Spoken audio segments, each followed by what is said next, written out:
I missed the scorching wind of Andalusia, how it pours sunlight onto your face, toying with eyelashes, flattening dry sand against cheeks and milling around hair. I missed the smell of the valley and that ripening softness of Muscat fluff glistening in the afternoon breeze. From up here, I can see the house where I grew up. I see white chapels tucked into grape orchards like pawns scattered on a chessboard.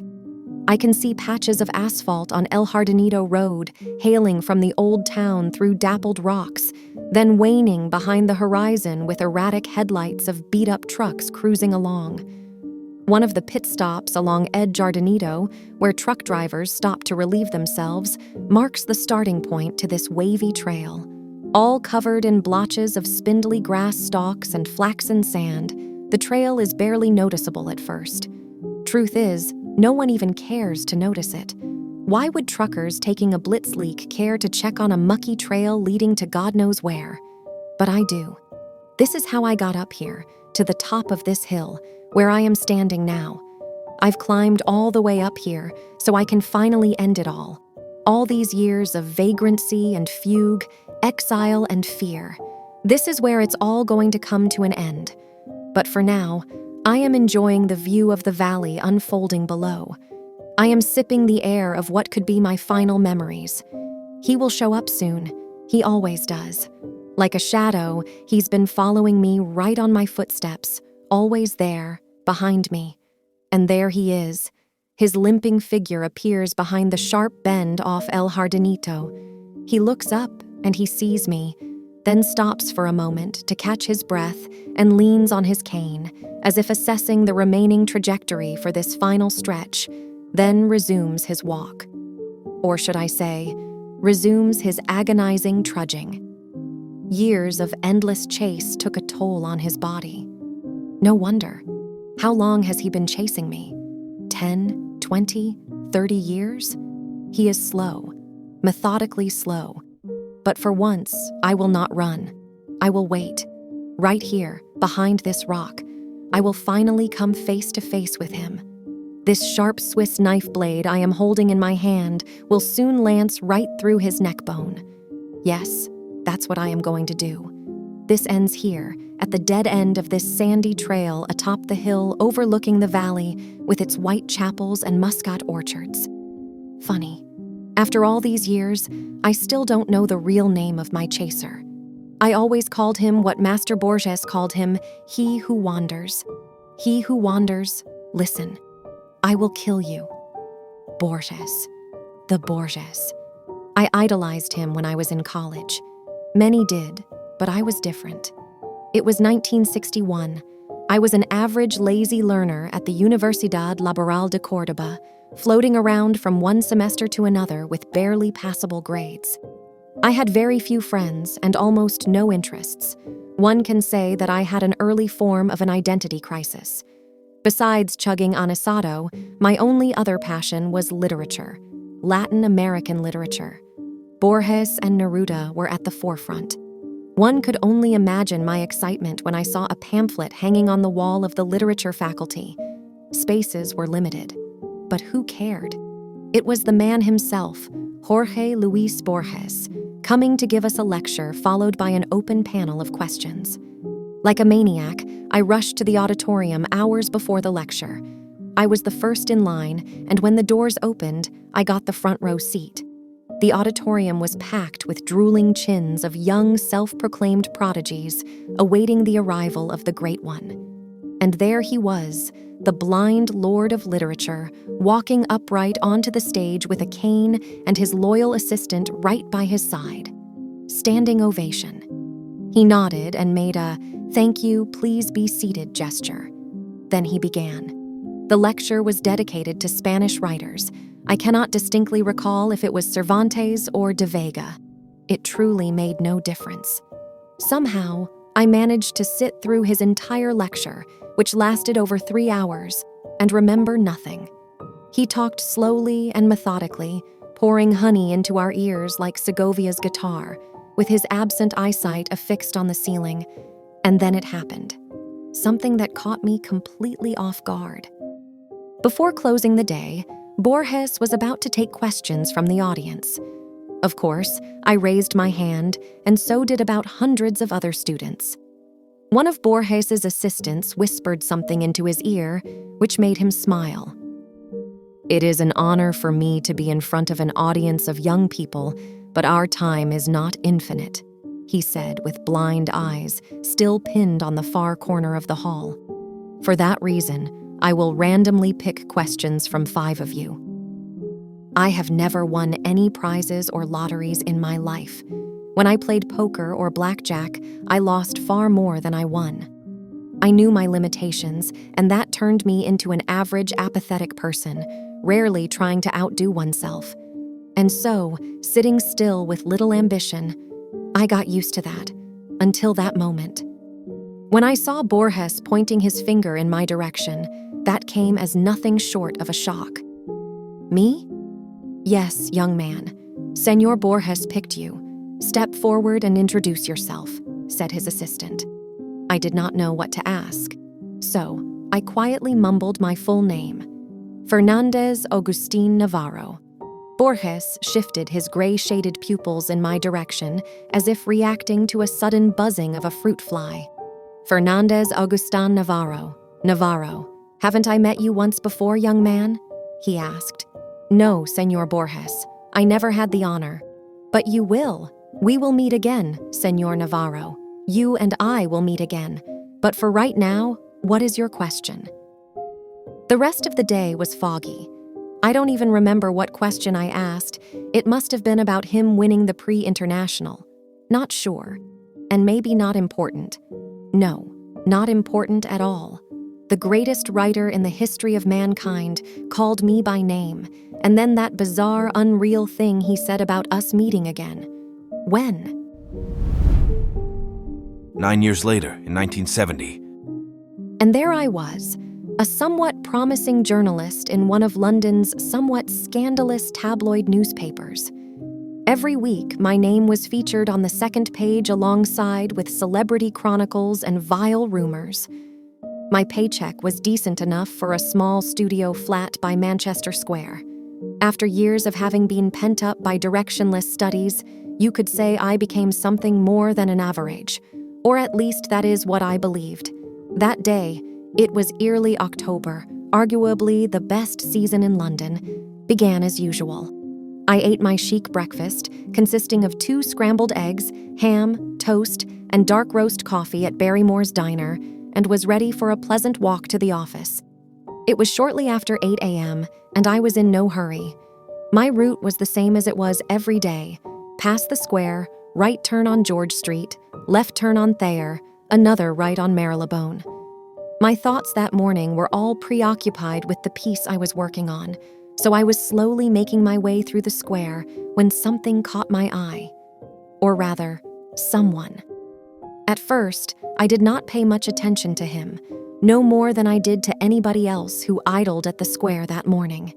Hippie rascals with soiled hair playing guitar on every corner was a common theme in those days, and London town was certainly no exception.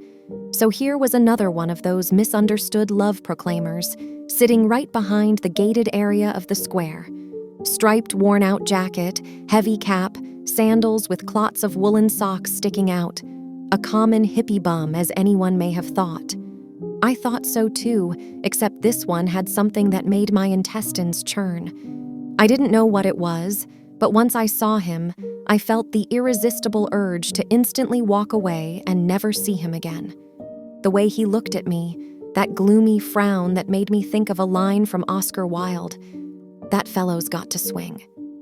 There certainly was something outer-worldly about that fellow. His eyes, as if carved from a rock below his forehead, were mercilessly drilling thousands of tiny holes through me. I added pace. As I turned back one last time, I noticed him slowly walking towards me. Past the gates of the square, onto the street, paying no attention to screeching tires of honking cars. Walking right towards me. He's just a bum. No, he is not. Just another one of those unwashed hippies. No. Run, run, run. George Street was empty like in post-war bombed quarters. I could hear my brisk footsteps. Or was it the drubbing of my aorta against the chest? He was catching up. Run? Don't be silly. Yes, run. First slowly, as if you're trying to not show your chaser that you're scared. No, not scared, more like in a hurry. Why am I running? I can take him out with one punch. But it really wasn't about that.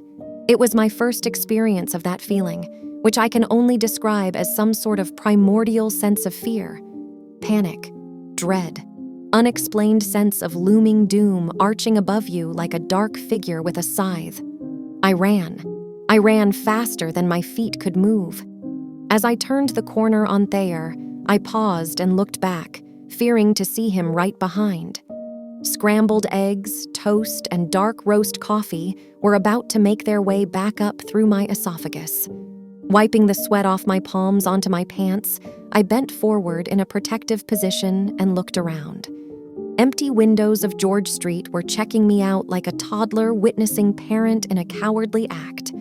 Whoever that man was that incensed me into this uncontrollable panic, he was now gone. Shame on you, Fernandez Augustin, I repeated to myself while making futile attempts to enthrall palpitation to subside. Shame on you, I mumbled, repeating that word.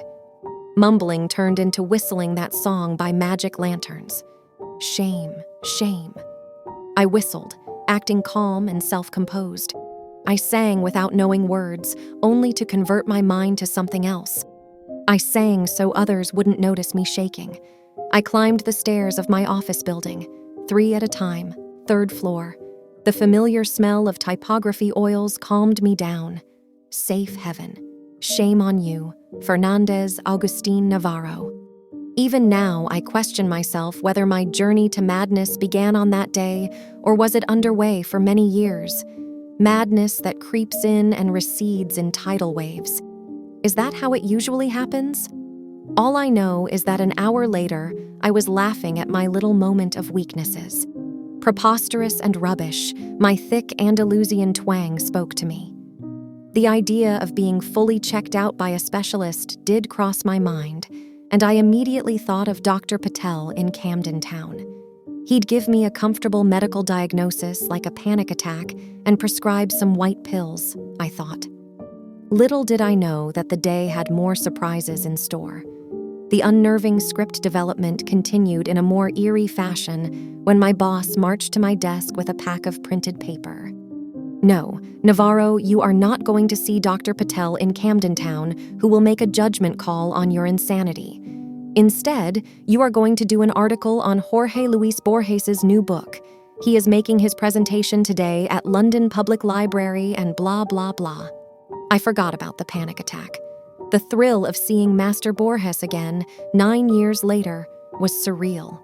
Moments later, I was sitting in a cab on my way to the London Public Library, scribbling all possible questions I should be asking him. El Informe de Brody? Other books? Forget it. I knew very well what I would ask. I paid the cab and galloped up the marble stairs leading to the hallway where the master was about to hold his new book presentation. I elbowed myself through the crowd of journalists to occupy the coveted front row spot. Quick inventory check, wallet, J-sack, along with the omnipresent Swiss knife. Seconds ticked leisurely on my wristwatch. 4 more minutes. Forget this morning's sickness. Forget Dr. Patel. Collect yourself. Fernandez Agustin. Navarro. That's your last name, isn't it? Yes, Senor Borges. But how do you... 9 years ago, in Cordoba, I told you we would meet again. Do you remember? I nodded rapidly, completely forgetting he couldn't see me. Stupid. Perhaps, continued Borges, it would be more prudent for us to speak privately after the conference. I invite you to have coffee with me. You like Colombian coffee, Mr. Navarro? I shall see you precisely at 6 o'clock at the address that my assistant will provide. His blind eyes were still affixed at the top far corner of the hallway, far above all the congested, sharp-penciled critics and arduous followers of his divine writing. The attention was now all on me, as revealed by hundreds of photo flashes from behind. I thought of all the explaining that I would have to do tomorrow. How does Borges know you? Are you friends? You were raised in Cordova. Are you his illegitimate son? Back then, I did not know. Answers came later. Memory is a tricky animal. As I gaze over the valley and satiate my lungs with familiar smells, I cannot think of anything specific. Vague and elusive memories of my childhood home. And these orchards, these white chapels, and the old town itself. Nothing but an incomprehensible sensation somewhere down there, below the chest cage. I close my eyes and let the sun twirl around with tinted specks of mosaic light. I am trying to focus without looking. Alas, nothing comes to mind. I've been robbed of my memory. You. I cast my eyes at the trail again. He is closing in. It's hard for him to walk upward, and yet I see that determination in his eyes, in his tight grip of that wobbly walking stick, in the way he periodically stops to catch his breath and eyeball the remaining distance. I am not going anywhere. 5? 10 more minutes? Come and take me, old man. If you can. I almost see his facial expression under the heavily pronounced frontal lobe. It's a grin. It's an expression that says, "We shall see." Once I read an interview in the Morning Times. In it, Borges was portrayed as extremely humble and minimalistic. His house was depicted as a perfectly organized space with easy access to everything. Books on the shelves, judging from the admiration of the columnist, there were lots of them, were organized by theme and by title. Dictionaries and encyclopedias were grouped together on the same rack, so he could find them easily. In another article, dated 1966, I read that when Borges travels, and those travels were quite extensive, he carries a whole rack of books along, some of which may not even be read. When I entered his hotel room, that very book rack was the first thing that caught my eye. I stood perplexed at the multitude of titles, most unknown to me, when I heard the door swing wide open, and there he was entering through the doorway with a leisurely swinging cane. "Ah, Señor Navarro, how kind of you to visit this old man." I took a step towards him and produced some gibberish like, "Pleasure is all but mine." He half smiled and pointed his hand to the chair. "I know you will quite enjoy the taste of Colombian dark roast." Borges sat down and leaned slightly backwards, without releasing his cane. "Do you know the biggest advantage of being blind?" he asked, and answered immediately.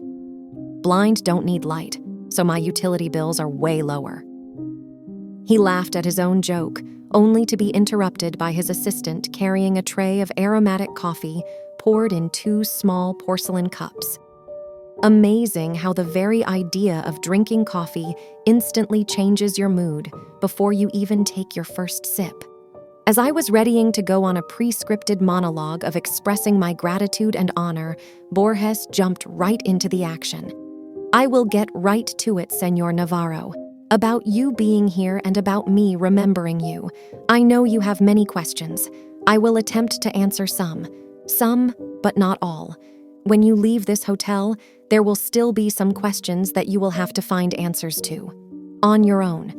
He gently picked his cup of coffee and, with hand somewhat shaking, took an artistic sip. Yes, I had questions. So many that my brain membranes were buzzing in bewilderment and disbelief.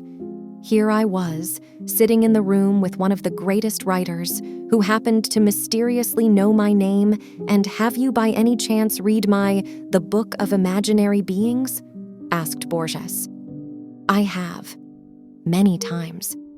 I read it in Spanish, when it just came out. Very recently, I bought the English translation in some shabby bookstore off Oxford Circus. I read that book far too many times, but never in its entirety, mostly starting on a random page, just as Borges had intended it to be consumed by his readers. You see, Señor Navarro, that book was, and perhaps still is, a never-ending work in progress, as human imagination has no boundaries. I have included what I had researched over 10 years ago, then recently expanded and republished with more figments of collective human imagination. But the book is merely a small subset. In a way, the book writes itself. In some form, it's a labyrinth, an endless one, a living one, where every corridor and every room is never the same. What I had always wanted is the book to reflect the labyrinth in our collective subconsciousness, the force that drives our minds to craft. For that reason, all the creatures in my book are strictly fictional, mythical. Am I not boring you? Not at all. I understand, Senor Borges. He nodded and wiped a coffee grind off his nose. That book, as its title implies, is all about imaginary beings, tales, legends, folklore. But one thing that no one knows is that I had originally intended this book to include one more being, a being that goes by its Latin name, Quietus Est. It appeared and disappeared across many cultures, sometimes centuries apart. Very little is known of it, but what I found was indeed astonishing. First, this being is physically no different than an ordinary human.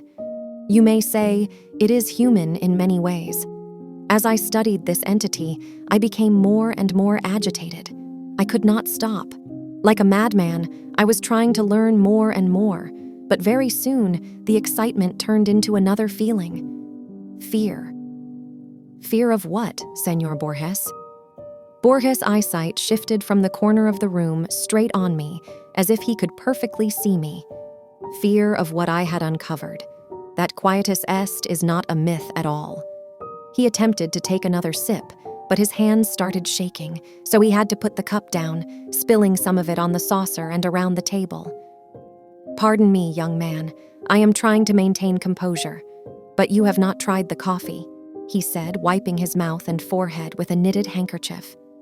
I raised the small cup and took a sip, disregarding the aromatic fumes of Colombian beans drifting down my internal gorges. Pardon me, sir, but you are saying that the imaginary being called Quietus Est was not imaginary. Is that why you decided not to include him in your book of imaginary beings? Only in part. Fear came from the realization of what it would mean for mankind to know about its existence. You see, it's no secret that we are all well aware of our eventual demise.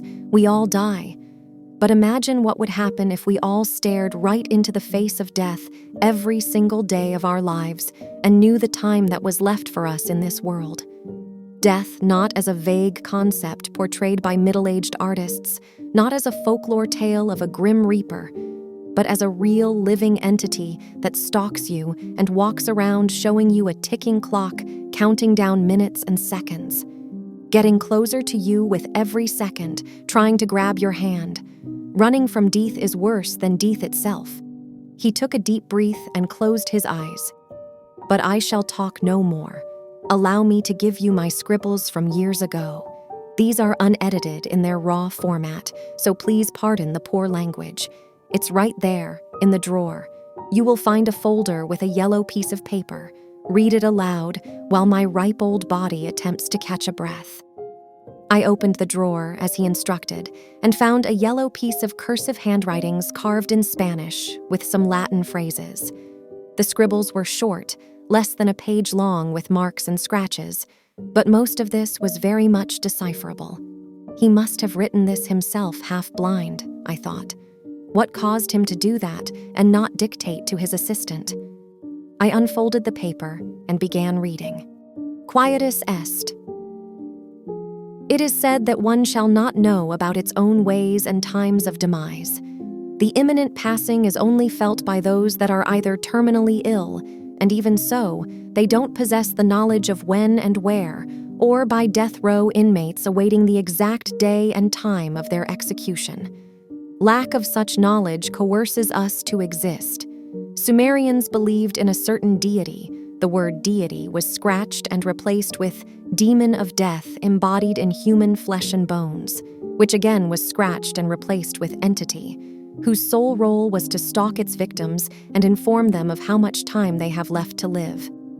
Per the ancient Book of Dead, which was discovered as a set of clay tablets, typically buried in corpses, only those that are luminous can see the deity, again crossed out twice, replaced with demon, then with entity.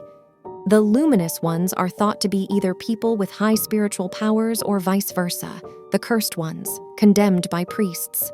The reference briefly reappears in some Egyptian manuscripts, but in later writings is replaced by Anubis or, in rare occurrences, by Horus. The writings again depict this unnamed being as an eternal human who never sleeps but always wanders. What's strange is that neither Sumerians nor Egyptians ever gave the entity a discrete name. However, the latter rare findings during Dark Ages refer to him as Quietus Est. The only depiction of Quietus Est was that of an ordinary human standing next to a sun clock, which was used to measure the time that the Chosen One had left to live. From time to time, Quietus Est stalks the Chosen One and, when cornered, moves hands of the clock forward to shorten the lifetime. If the Chosen One cannot escape, then his time eventually runs out. The very last reference was found in "Enough, Mr. Navarro. You understand the idea. Now on to the main question. Why are you here?" He drew closer, and a dull shadow from a lamp cut right through his elongated forehead. Quietus Est is an eternal wanderer who is always with us, the timekeeper who sits at the edge of the stage with a ticking watch on his wrist.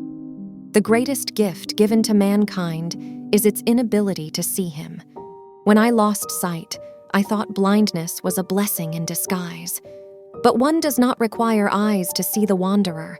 What eyes cannot see, ears can hear, and skin can feel. I hear him. I feel him. You are here, Mr. Navarro, because you and I are the luminous ones. Borges paused and asked me with a trembling voice, "Mr. Navarro, you saw him too, didn't you?"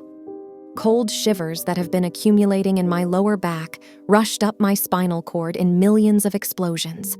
Nausea formed a massive ball of air in my throat, and for a moment I struggled to breathe. Desperately trying to cease the thumping inside, I pushed words out. "I saw him today. How do you get used to the notion of being a passerby on this earth? Ordinary humans do not have to get used to that. We have that built-in protection layer, that safety cork in our brain membranes that separates the realization of being mortal from flooding down upon us. It allows us to breathe the air. It lets us exhibit this extraordinary yet sacred carelessness. The mental block that denies the laws of life on a primitive emotional level, even for the keenest scholars. The indecipherable tetragrammaton is shown to us in every step we take, in every cup of Colombian coffee we sip, in every word of wisdom that we collect from books. Every second we bypass the sinister tick-tock and hear the name of the god being whispered into our ears. And yet we, humans, turn around and whistle, shame, shame, deceiving our own self-cognizance. And that, as Senor Borges called it, is the true blessing. Those who possess the name of the divine being are doomed. Knowledge is madness. Knowledge is inexistence. Knowledge of death is worse than death.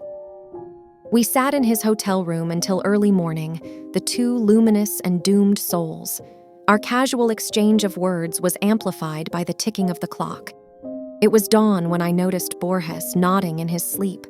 His left hand was still resting on the cane, and his pupils were shuffling behind shut eyelids. Borges was dreaming. So must have I.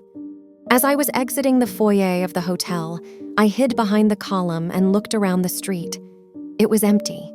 Bleak light of street lamps drew strange crossbeams on pavements. Early October leaves were gyring in closed circles, like witches around the fire. I was looking around, hoping to not see him. He wasn't there, but he was. I felt his presence not very far from me. Muscat orchards. They resonate inside like echoes of a guitar string heard from a deep alcove, but nothing particular comes to mind. I am trying to shift focus from one object to another, but my nomad memory is lost in endless labyrinths. You took my memories away from me, didn't you? Wait, mortal. Wait 5 more minutes, and you will know the answer, I hear in my brain. He is talking to me now. I can see how the long uphill walk is wearing him out. But what are pain and tiredness when you're crossing the finish line? As Borges warned me, do not ever come close to him. Do not look him straight in the eyes. He will always be near. His watch will be ticking. If he attempts to catch on, run, but he will forever follow. In a way, he will be like a shadow of you. And I ran, and he wandered. I evaded. He followed. He came too close to me in my hotel room on the second day after my long night in Borges quarters. The fool in me still thought that escaping from him would be as easy as moving into a new flat or checking into a hotel. So I did just that. It was some shabby hotel minutes from my work where I decided to spend a few nights just to think things through. That evening, and I remember every minute of it, was my first face-to-face encounter with him. My room, B6, was on the basement level. As I stumbled through the dark hotel corridor, trying to find the key to my room, I felt his presence, but my ignorant foolishness dismissed all mental warnings and turned the keys. As the door squeaked, I took my first step into the hotel room. A street-level window was casting 2 thick yellow streaks of light on the floor carpet. I smelled dust and spider webs. He was in my room, sitting on the edge of the bed with a rope in his hand. A thin white blanket was covering his head like a shroud around a statue. I stood in a stupor, like a paralyzed insect. An avalanche of sweat gushed from every pore of my body. With hand twisted behind my back, I was feverishly trying to twist the doorknob. He got up from the bed with a groan. He took a step towards me. Hand too sweaty to turn the knob. Open it! Open! He grabbed my wrist. Open! Run! The stretched corridor of the hotel basement flashed like random shots of a silent movie. Run! B5, B2, B1. Run! Staircase. Up. Exit. Run! Your time is coming, Fernandez Augustine Navarro! A whisper crawled into my ears. Coming, coming! Hissed the wind. I ran until my legs gave in. I fell down somewhere in the outskirts of the town, passing out in an alley amidst rubbish until sunup. My madness has begun. In the days following my first face-to-face encounter with Quietus Est, I've moved out of my London flat. I had some savings, enough to tramp town to town, continent to continent, doing temp jobs here and there, sometimes sleeping on streets. He was right behind me. Even if I didn't see him for a month, I knew he would soon catch on. It would be only a matter of time for him to pop up somewhere on the opposite side of the street, in the next car, over on the subway, or madly prying through shutters of windows in the house across. My attempts to speak to Borges were futile. How does the blind master live with this curse? I wondered. How does he manage to evade his sinister follower? I had questions, far more than I had anticipated. But Senor Borges was already on the other side of the globe. I wrote him letters. He never replied. I tried calling hotels where he stayed. Unavailable. The books that he wrote, I bought all of them in attempts to find hidden meanings. What if he had secret messages for me inside his writings? The Book of Sand, Dr. Brody's report. I even searched his earlier writings, analyzed every word. Pointless, futile, until 1983. Shakespeare's Memory, his final book, as it turned out to be. I was somewhere in Eastern Europe when I bought the book. Immediately, I began my scrupulous study, letter by letter, page by page, analyzing every space and every punctuation sign. And that's when I found it, the answer. The answer was the story itself, the story that did not require much study or decryption. All I had to do was read it. I knew I had to come face to face with Quietus Est like Borges did, but not before having to go through the life of an exile. That's what Borges had intended me to do. Such was his final and only message to me, embodied within his last story. A story written for the public, but intended for my eyes only. The story was that the protagonist receives memories of Shakespeare, memories that overwhelm him, overpowering his own. He forgets modern-day cars and engines, instead remembering faces and names from some distant past, memories he has never known, memories that belonged to another man. In a way, He will be like a shadow of you, Borges told me that night. Slowly but surely, my shadow was becoming me. That's why I can only vaguely remember you, my childhood home. Him or me, no more running. It ends here. Few more minutes, I say to myself as I look at the watch. There he is. He is out of breath, beaten, tired, and bent by the weight of his own arid body. One last push, old man, and we will meet. I am hiding behind the rock. His footsteps on gravel and sand, I can tell them from any other footsteps in the world. His breathing, wheezing, and crackling. I am counting to 5. He knows where I am, but he is too tired to take that last step. Let me take that step for you. I am staring at his face, wrinkled like leaves of an ancient scroll. Time's up, quietus est, I am telling him. He is not fighting back, and my Swiss blade finds a comfy spot below his Adam's apple. I am going to finish him now. Popping sounds are coming out from his flabby throat. What are you trying to tell me, old man? Let me hear your last words. I am easing the pressure to let him talk. But the sounds that come out, not words, but laughter. You are confused, he says. You've got it all wrong. Let me help you understand. I am letting him sit up. He is coughing blood. One wrong move, and he's dead. He wipes the blood off his lips and nods in understanding. All my life I have followed you, he begins slowly. It's a miracle I have come this far and lived this long. Ever since I left Cordoba, I was a ticking time bomb. I was diagnosed as suicidal. Doctor after doctor, therapies, specialists, prescription, yoga. I have tried them all. Some helped for a while, and the disease subsided, but then trolled back with a new, stronger wave. It's this disease that nests here, and he points to his head, forcing me to look for a way to end my own life. It all began in London, on that morning when I was sitting on the bench in the middle of that square, feeling the disease gnawing on my brain. My first attempt was in that hotel, room B6. I sat on the bed in that dark room for hours with a rope in my hand and a blanket over my head. Death opened the door and stood above me in the darkness of the room. Oh, how I wanted my pain to end, but it was not meant to be. Not then, not there. I had to live on. Ever since that day, it was a cat and a mouse game between us. I chased death, and death would always slip away, until now. He pauses, rubbing his flabby neck, then points his finger down the valley and continues. I was born in that house. I remember every moment of my childhood. My parents, my toys, my school. I remember playing hide and seek with my cousins in Muscat gardens and dosing off to Sunday clergy in that white chapel. I remember Eastern rugs being washed on the street and the smell of grapes. My name is Fernandez August Navarro, and you have no true name, but they call you quietus est, the one who wanders. Filaments of scorching infernos have been ignited all over me. The fire sets off inside my eyelids, spreading over to all facial pores and trickling down my body. Lies, imbecile lies, I roar. Look at me, he says.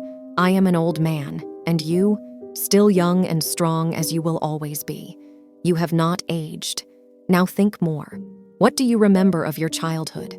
Shakespearean memories of random sounds and smells are all you have gained from me. Master Borges knew who you were. He cracked you, and then he tricked you. He made you think you were me. That was his way of evading you, by not revealing you the truth until his final breath, final book, final story. You are the one who wanders. And those memories you have, those are my memories.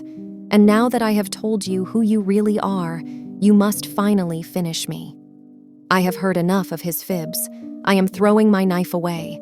I shall not require any blades to finish him. With hands clenched around his thin neck, I am strangling him. I hear him squeal as the grip tightens. I feel the crackling of neck bones between my thumbs. I see him gulping the air in warm convulsions. He looks peaceful. I sit on his chest and watch his last breath picked up by the wind, carried down the valley to the gardens, passing by the white chapel and the house where he grew up. The scorching wind of Andalusia is pouring sunlight onto his face, toying with eyelashes, pounding on cheeks and gyring through hair. He must have missed the smell of the valley and the ripening softness of Muscat fluff glistening in the air. I am rewinding my wristwatch and walking downhill along the wavy trail, my thumbs still sore from killing. I am taking small steps sideways. Once I reach Jardinito Road, I will hop on the first bus, and from there I will travel west or north. Destination will never matter. Anywhere is where the roads take me. Me, the one who wanders.